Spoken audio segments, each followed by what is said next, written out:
Página de abertura. Do livro Vinha de Luz, psicografado por Francisco Cândido Xavier, pelo Espírito Emmanuel. Número da mensagem: 112. Título: Ciência e Temperança. E a ciência, a temperança. A temperança, a paciência. A paciência, a piedade. Segunda Epístola de Pedro 1:6. Quem sabe precisa ser sóbrio. Não vale saber para destruir. Muita gente, aos primeiros contatos com a fonte do conhecimento, assume atitudes contraditórias, impondo ideias, golpeando aqui e acolá. Semelhantes expositores do saber nada mais realizam que a perturbação. É por isso que a ciência, em suas expressões diversas, dá mão forte a conflitos ruinosos ou inúteis em política, filosofia e religião. Quase todos os desequilíbrios do mundo se originam da intemperança naqueles que aprenderam alguma coisa. Não esqueçamos, toda a ciência, desde o recanto mais humilde ao mais elevado da terra, exige ponderação. O homem do serviço de higiene precisa temperança, a fim de que a sua vassoura não constitua objeto de tropeço, tanto quanto o homem de governo necessita sobriedade no lançamento das leis para não conturbar o espírito da multidão. E não olvidemos que a temperança, para surtir o êxito desejado, não pode eximir-se à paciência, como a paciência, para bem demonstrar-se, não pode fugir à piedade, que é sempre compreensão e concurso fraternal. Se algo sabes na vida, não te precipites a ensinar como quem tiraniza, menosprezando conquistas alheias. Examina as situações características de cada um e procura, primeiramente, entender o irmão de luta. Saber não é tudo. É necessário fazer. E para bem fazer, homem algum dispensará a calma e a serenidade imprescindíveis ao êxito, nem desdenhará a cooperação, que é a companheira dileta do amor. Emmanuel. E agora, a palestra. Bom, queridos irmãos, aqui estamos novamente com a finalidade de dar continuidade aos estudos não presenciais do Espiritismo, doutrina que foi codificada por Kardec a partir dos ensinamentos obtidos do contato direto com inúmeros espíritos de várias classes e ordens. Como sabemos, eram ensinamentos novos, antes desconhecidos, ou, se quisermos, pouco conhecidos, ao menos sob a forma e a profundidade como foram estabelecidos durante o processo metódico de formação conceitual e de princípios, como fez Kardec. Nós estamos estudando o Livro dos Médiuns, o segundo livro da codificação, e na exposição anterior deste livro terminamos o seu capítulo 5 da segunda parte. Foi iniciada, neste capítulo 5, foi iniciada a abordagem sobre as manifestações físicas espontâneas, compreendendo os ruídos, barulhos, perturbações, arremesso de objetos, além do fenômeno de transporte. Agora nós vamos dar início ao capítulo 6, que começa pelo item 100 do livro, né? Onde vamos conversar sobre as manifestações visuais, iniciando hoje pelo subtítulo Noções sobre as aparições. Vale a pena ressaltar que os fenômenos de aparições de espíritos estão entre os mais interessantes, como vai dizer Kardec mais adiante, e talvez estejam entre aqueles que mais impactaram as crenças religiosas no passado e também os estudiosos do espiritualismo antigo. Isso hoje já não é mais tanto assim, pois já existem diversas narrativas modernas e antigas sobre pessoas, até mesmo entre os não espiritualistas, como alguns homens de ciências, por exemplo, que através do contato com a filosofia espírita e seu conjunto de princípios, antes incogitáveis por eles, se convenceram finalmente da existência de uma ordem natural não perceptível pelos nossos sentidos humanos. Alguns deles se renderam às evidências práticas que se apresentavam em profusão e modificaram suas visões de mundo, passando a aceitar, por exemplo, a reencarnação. Para alguns destes, a reencarnação passou a ser algo a ser considerado, mesmo que sem a devida convicção. Já para alguns outros, a reencarnação passou a ser considerada como princípio imprescindível para a justificação da realidade em que vivemos. E Kardec estava entre estes últimos. E uma importante consequência disso tudo foi a crença na pré-existência da alma, pois não há reencarnação sem que o espírito pré-exista. E a pergunta que se pode fazer é: se a alma já existia antes de viver em um corpo físico, por que ela não poderia ser vista, quando livre, por pessoas, por exemplo, com aptidões especiais? Seria isto impossível, considerando a onipotência do Criador? Os seres humanos costumam, por questões óbvias, limitar os seus horizontes de compreensão até onde os seus sentidos lhes possibilitam alcançar. No entanto, uma parcela razoável deles já consegue estender essas fronteiras além do que lhes seja visível.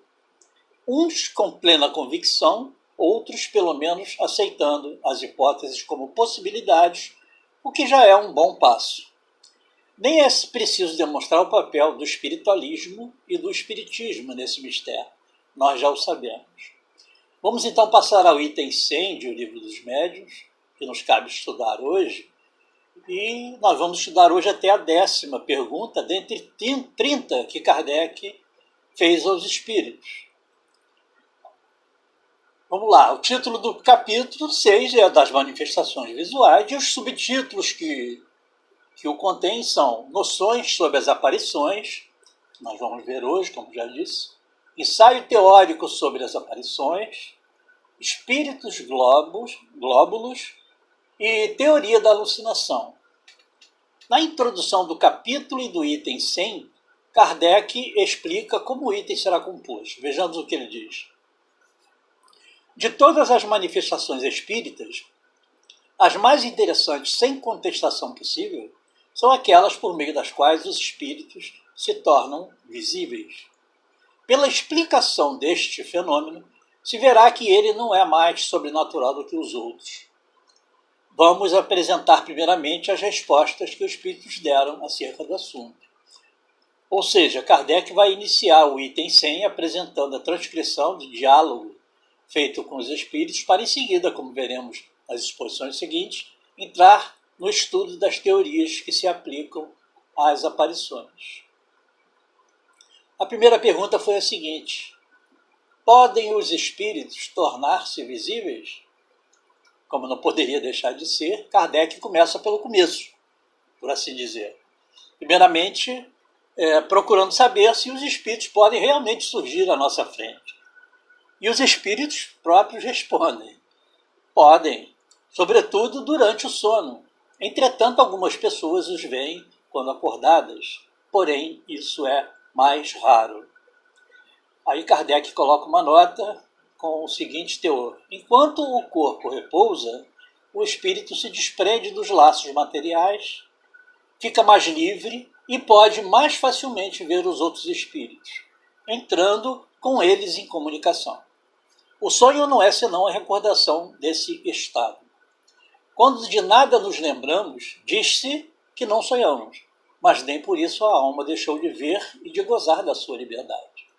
Ao final desta nota, Kardec restringe o alcance dos assuntos que serão abordados no item 100, dizendo o seguinte: aqui nos ocupamos especialmente com as aparições no estado de vigília.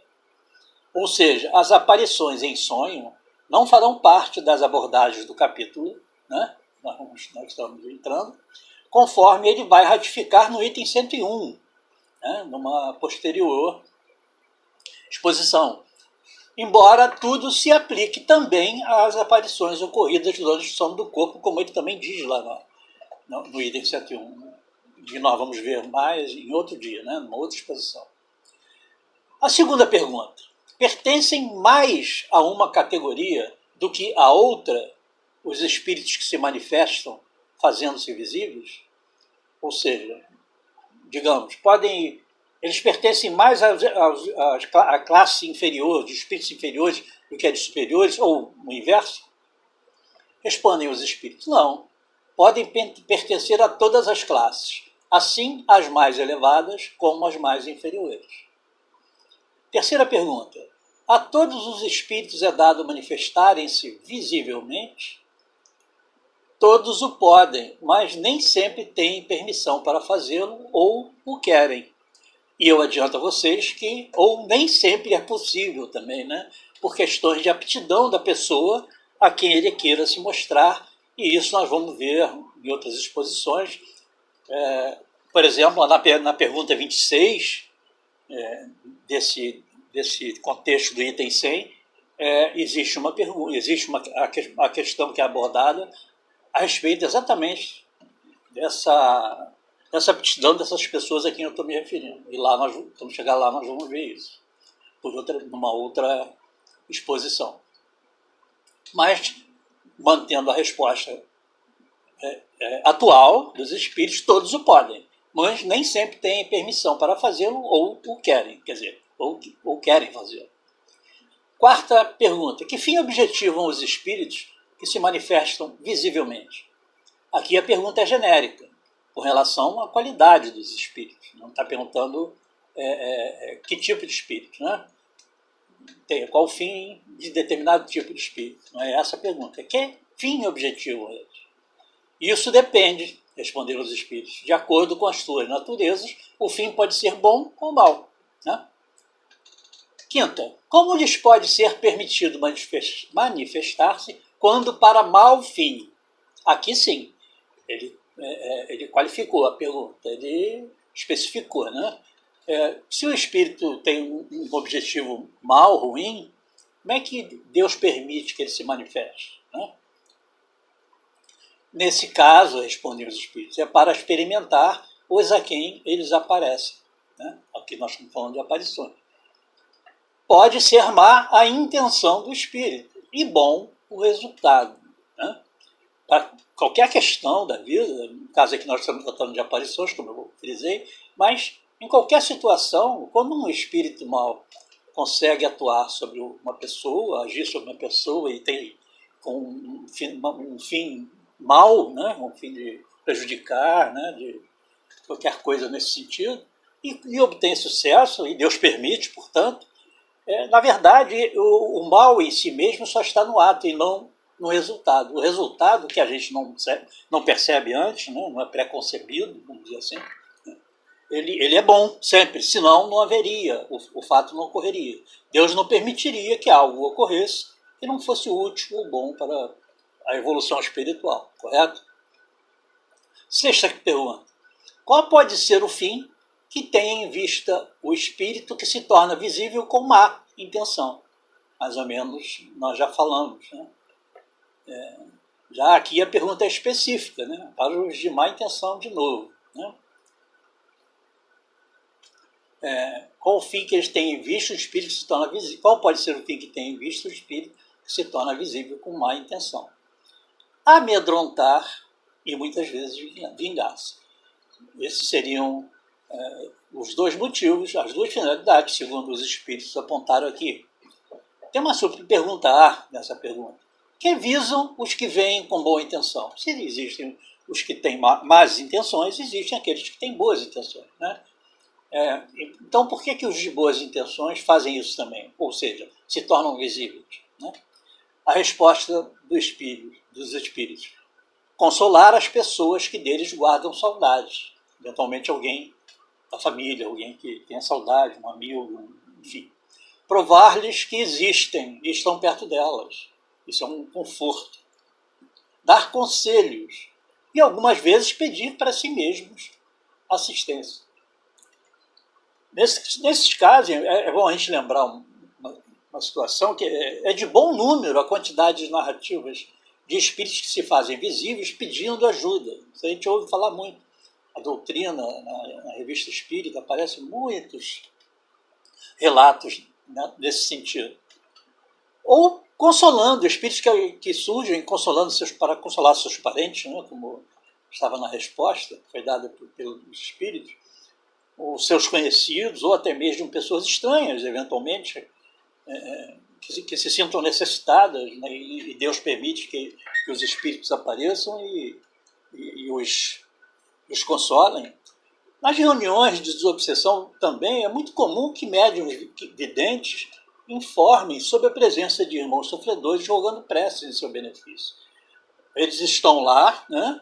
Não estão com más intenções, são boas as intenções, eles estão pedindo ajuda para si mesmos, mas é uma intenção que podemos classificar de boa, né? E eles aparecem em bom número, fora aqueles que vão para dar conselhos também, como nós dissemos para as pessoas em si, genericamente falando, também nas reuniões mediúnicas, né? Aparecem muitos espíritos que vão lá para orientar, né? Consolar, enfim. 7ª pergunta. Que inconveniente haveria em ser permanente e geral entre os homens a possibilidade de verem os espíritos? Não seria esse um meio de tirar a dúvida aos mais incrédulos? Muito boa pergunta, né? Vamos lá, vamos à resposta. Estando o homem constantemente cercado de espíritos, o vê-los a todos os instantes o perturbaria, embaraçar-lhe-ia os atos e tirar-lhe-ia a iniciativa na maioria dos casos, ao passo que, julgando-se só, ele age mais livremente. Quanto aos incrédulos, de muitos meios dispõem para se convencerem. Se desses meios quiserem aproveitar-se e não estiverem cegos pelo orgulho, né, sabes muito bem existirem pessoas que hão visto e que nem por isso creem, pois dizem que são ilusões. Com esses não te preocupes, deles se encarrega Deus. Vamos ver a nota de Kardec e depois nós vamos nos lembrar de um fato, né, num outro livro. Kardec disse o seguinte: tantos inconvenientes haveria em vermos constantemente os espíritos, como em vermos o ar que nos cerca e as miríades de animais microscópicos que sobre nós e em torno de nós pululam, donde devemos concluir que o que Deus faz é bem feito e que Ele sabe melhor do que nós o que nos convém. Imaginem, né, se nós pudéssemos ver o ar que respiramos, o ar que nos envolve, o ambiente que nos envolve, tudo que existe ali, o ar impuro, né, que nós respiramos, como se nós tivéssemos a real dimensão do que tem ali, do que contém esse ar, nós provavelmente nos assustaríamos. É isso que Kardec está dizendo. E com relação ao que foi dito lá antes, vale a pena lembrar, na resposta dos espíritos, que eu estou me referindo, vale a pena lembrar do capítulo 9 da parte 2ª do Livro dos Espíritos, que tem o título da intervenção dos espíritos no mundo corporal. E a conhecida pergunta 459, né, do Livro dos Espíritos, que nos informa que de ordinário são os espíritos que nos dirigem, pois é comum termos ao nosso lado uma multidão de espíritos que nos observam. Isso está na 457A. Então, irmãos, voltando lá no início da resposta da pergunta 7ª, se nós tivermos a perfeita noção de que estamos acompanhados, tudo aquilo que nós faríamos se tivéssemos a convicção de que estaríamos sós, né, sem ninguém por perto, não seria a mesma coisa, nós não faríamos. Nós não teríamos, a nossa liberdade seria influenciada, quer dizer, a nossa postura original, né, na medida em que nós nos víssemos a sós, sem ninguém por perto, seria diferente da postura que nós teríamos quando alguém estivesse ao nosso lado e nós soubéssemos, quanto mais muita gente, né? Então, como os espíritos estão sempre ao nosso lado, né, e são muitos, como está dito lá na 457A, nós podemos imaginar que se nós pudéssemos vê-los, né, todos os nossos atos, né, deixariam de ser livres, digamos assim, né? Nós agiríamos de acordo com o que mais nos interessasse e se ajustasse ao fato de ter gente presente, né? Ter outras pessoas presentes. Então nós não seríamos plenamente livres nos nossos atos, né? Não faríamos aquilo que fazemos, não usaríamos o nosso livre-arbítrio na medida que nós usamos quando estamos, quando não temos a percepção da existência de alguém ao nosso lado. Então é isso que Kardec, os espíritos falam, respondem a Kardec. Vamos agora à 8ª pergunta. Uma vez que há inconveniente em vermos os espíritos, por que em certos casos é isso permitido? Se tem inconveniente, então por que é permitido em algumas vezes? É uma pergunta óbvia também, né? Aí responderam os espíritos, para dar ao homem uma prova de que nem tudo morre com o corpo, que a alma conserva a sua individualidade após a morte. A visão passageira, né, basta para essa prova e para atestar a presença de amigos ao vosso lado, e não oferece os inconvenientes da visão constante, né? Então, na verdade, não é bom, tanto é que não acontece, né? Não ocorre comumente, né? Só em casos especiais, né?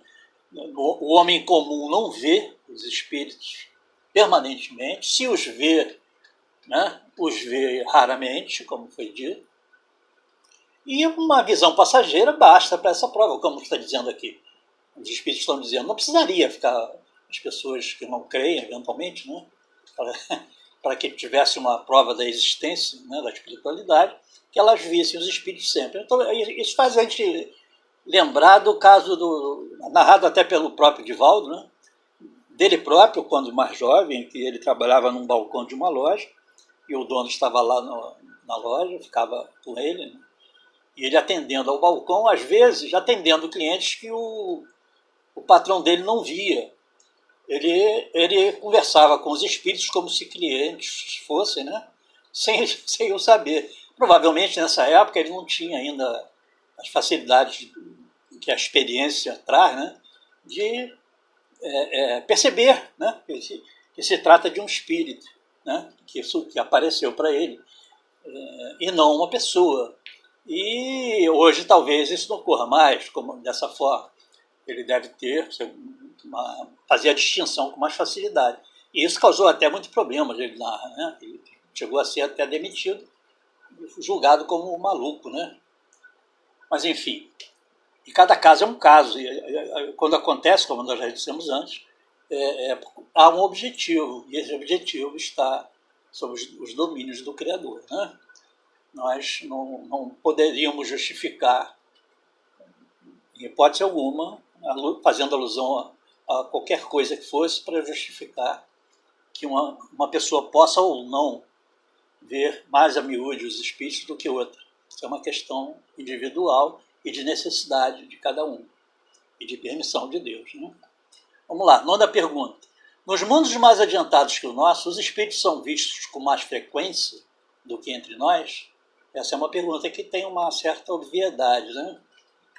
Quanto mais o homem se aproxima da natureza espiritual, tanto mais facilmente se põe em comunicação com os espíritos. Óbvio, né?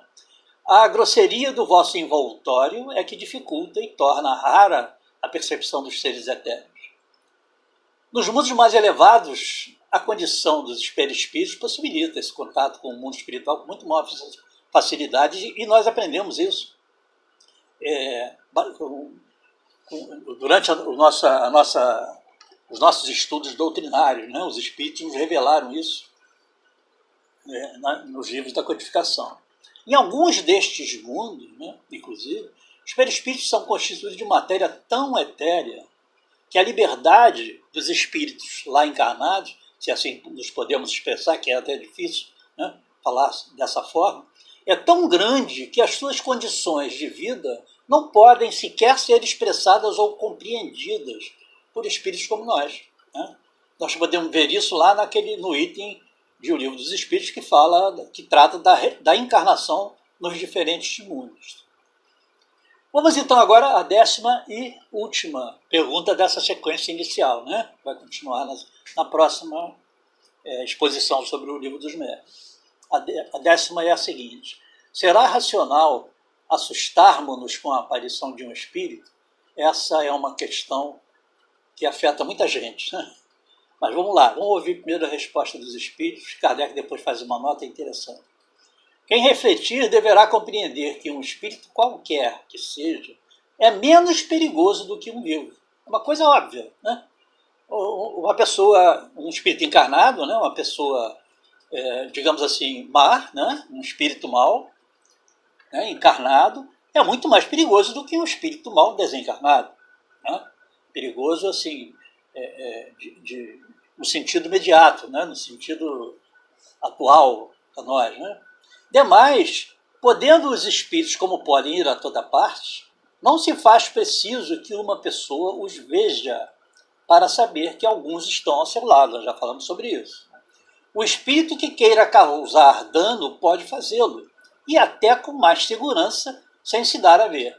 Quer dizer, o inimigo desencarnado, como está lá no Evangelho, né? Ele nesse aspecto, né? Ele tem como é que eu vou dizer, essa facilidade maior, porque nós não sabemos, não o percebemos perto de nós. E nós continuamos abrindo as nossas portas e janelas para que as ideias desse irmão infeliz ainda, penetrem na nossa mente e ele possa nos conduzir, né? Como de ordinário os espíritos fazem, para o bem e para o mal, né? A escolha é nossa, no fim das contas. Então, o espírito, quando está livre, ele tem essa condição maior. Mas fazer mal a nós, espíritos encarnados, ao corpo, nosso corpo físico, o espírito encarnado tem muito mais o que fazer do que o outro, tá certo? Mais objetivamente falando. E continuam os espíritos. Ele não é perigoso pelo fato de ser espírito, o espírito desencarnado, né? Mas sim pela influência que pode exercer sobre o homem, desviando-o do bem e impelindo-o ao mal. Foi o que eu acabei de dizer. Então, há uma diferença, né? Mas o espírito desencarnado, ele não é percebido por nós. Tem essa nuance, né? Vamos agora à nota de Kardec, que é muito interessante. E que muitas pessoas que a leem e ouvem, vários amigos, já aconteceu isso, eu vi, acham muito interessante porque pensam ao contrário, exatamente. Mas vamos lá. As pessoas que, quando se acham na solidão ou na obscuridade, se enchem de medo. Raramente se apercebe da causa de seus pavores. Não seriam capazes de dizer de que têm medo, né? Ele está fazendo uma afirmativa. As pessoas que, quando se acham na solidão ou na obscuridade, elas se enchem de medo. Raramente se apercebe da causa desses seus pavores, e elas também não são capazes de dizer de que tem medo, né? Muitas vezes acontece mesmo. Muito mais deveriam temer o encontro com homens do que com espíritos, porquanto um malfeitor é bem mais perigoso quando vivo do que depois de morto. Kardec está ratificando o que nós falamos antes, que os espíritos responderam antes, aliás, e nós complementamos com algumas palavras.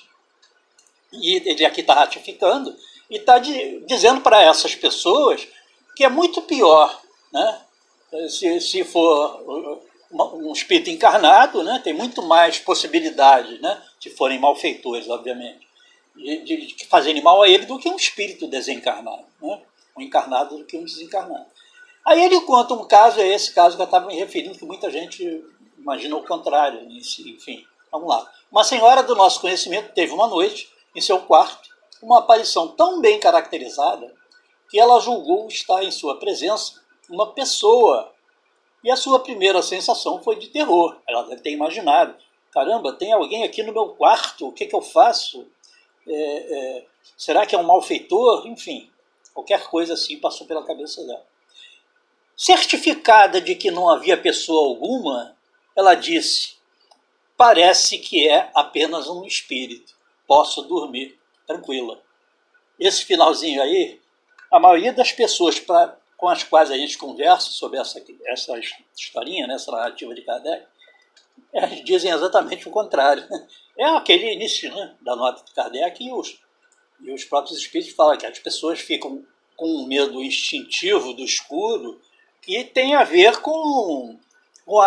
eventualmente, né, com as lembranças, né, que nós podemos avaliar assim, de que a espiritualidade realmente existe, né, e o medo, né, surge como de forma assim imperceptível eventualmente, mas que a pessoa nem sabe ela que aquilo que os espíritos falam e que Kardec também falou. Mais vale a pena que seja um espírito, melhor que seja um espírito, do que seja uma pessoa com mais intenções. Isso é óbvio, né? Em termos de manutenção da nossa vida, da nossa tranquilidade. Mas era isso, irmãos, que nós tínhamos a debater, e que nós fiquemos em paz, graças a Deus.